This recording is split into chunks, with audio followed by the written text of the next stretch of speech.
Assalamualaikum warahmatullahi wabarakatuh. Berjumpa lagi dengan IME Tutorial. Oke, pada kesempatan ini ya, saya akan membahas materi tentang trigonometri. Di sini akan kita bahas khusus soal ujian masuk UGM, oke ya, atau ujian masuk ke perguruan tinggi negeri. Nah, kita bahas dua soal tentang soal trigonometri ya. Oke, langsung saja kita lihat dulu soalnya. Oke, soalnya seperti ini ya. Jika diketahui sin A itu sama dengan akar 2PG ya, dan tangen A sama dengan akar 2PG dibagi P dikurangi G. Maka P kuadrat ditambah G kuadrat adalah, oke, pilihannya ada ini ya, minus 1, 0, seperempat, setengah, dan 1. Nah, sekarang coba kita bahas begini ya. Ketahui sin A itu kan sama dengan akar 2PG ya. Nah, berarti kalau menghilangkan akar, berarti kan harus kita kuadratkan ya. Oke, berarti kedua ruas kita kuadratkan, maka hasilnya adalah sin kuadrat A sama dengan 2PG ya. Dari sini tahu ya. Oke, jadi kalau dari sin A sama dengan akar 2PG, maka kita peroleh sin kuadrat A sama dengan 2PG. Ya. Nah, berikutnya ini, tangen A. Kita tahu bahwa tangen itu kan sin per cos ya.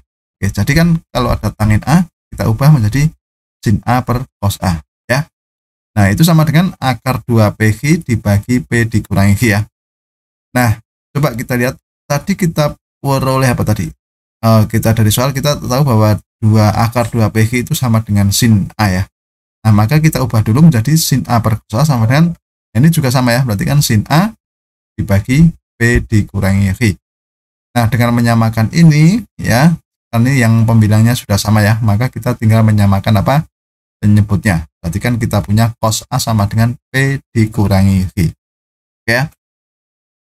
Nah, sekarang kita punya cos A sama dengan P dikurangi G ya. Nah, atau kita balik aja, P dikurangi G sama dengan cos A ya. Nah, kita akan menuju ke soal ini, P kuadrat ditambah G kuadrat. Maka biar P dikurangi G ini menjadi bentuk kuadrat ya, P dan P tambah G kuadrat ya.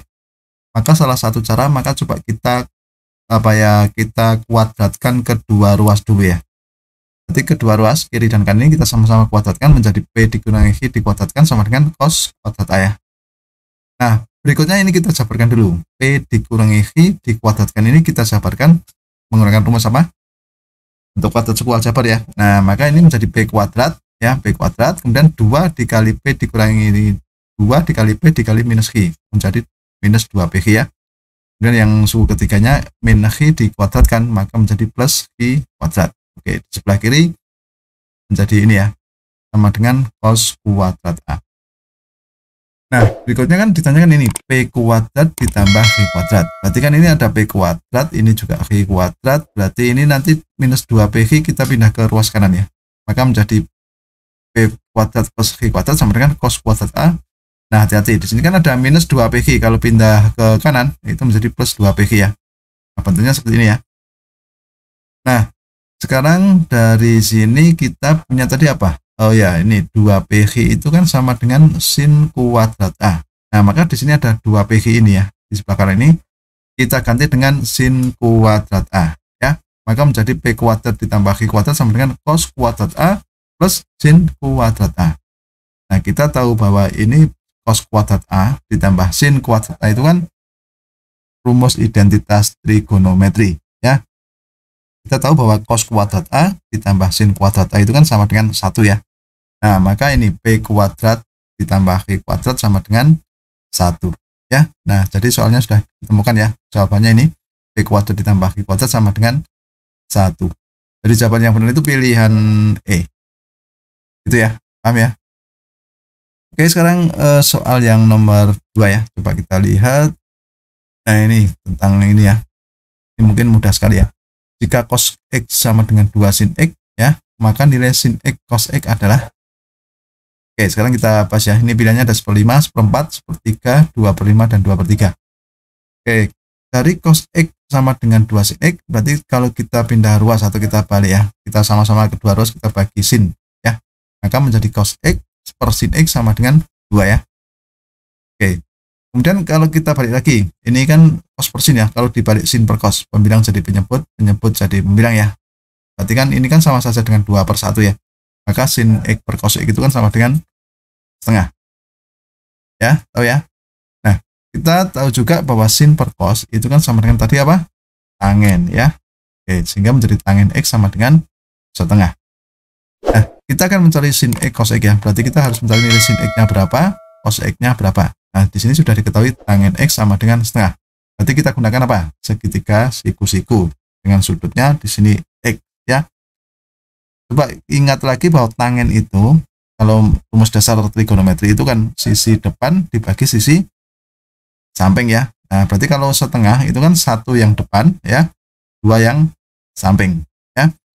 Cuman yang sisi miringnya belum kita cari ya. Oke, berarti nanti kita menemukan M-nya dulu atau sisi miringnya, baru kita akan memperoleh nilai sin X dan cos X-nya. Sekarang kita ingat rumus Pythagoras ya. Untuk mencari sisi miring itu apa? Sisi siku-siku kuadrat ditambah sisi siku kuadrat yang lain ya. Oke, sehingga M ini sama dengan 2 kuadrat ditambah 1 kuadrat dari akar ya. Oke, menjadi akar berapa ini? 4 plus 1 sama dengan akar 5. Oke, berarti di sini M-nya, sisi miring, itu kan sama dengan akar 5 ya. Nah, sekarang dari sini kita peroleh apa? Nilai sin X-nya. Sin X itu kan sisi depan dibagi sisi miring. Maka depan ini kan 1 ya. 1 per akar 5. Sementara cos X-nya sama dengan sisi samping dibagi sisi miring. Berarti 2 per akar 5. Nah, dari 2 ini, maka yang ditanyakan kan sin X dikali cos X. Berarti tinggal kita kalikan aja ya. Sin X kali cos X sama dengan 1 per akar 5 dikali 2 per akar 5. Atas kali atas, bawah kali bawah kan. 1 kali 2 itu 2, akar 5 kali akar 5, 5 ya. Jadi 2 per 5. Oke, jadi nilai sin X cos X sama dengan 2 per 5. Jadi jawaban yang benar pilihan D. Gitu ya. Oke ya, dari 2 soal tadi, tentu kalian sudah bisa ya. Ini untuk soal matematika UTBK atau masuk perguruan tinggi negeri. Oke, begitu sudah paham? Ya, demikianlah tutorial dari saya. Semoga bermanfaat dan jangan lupa tunggu tutorial berikutnya.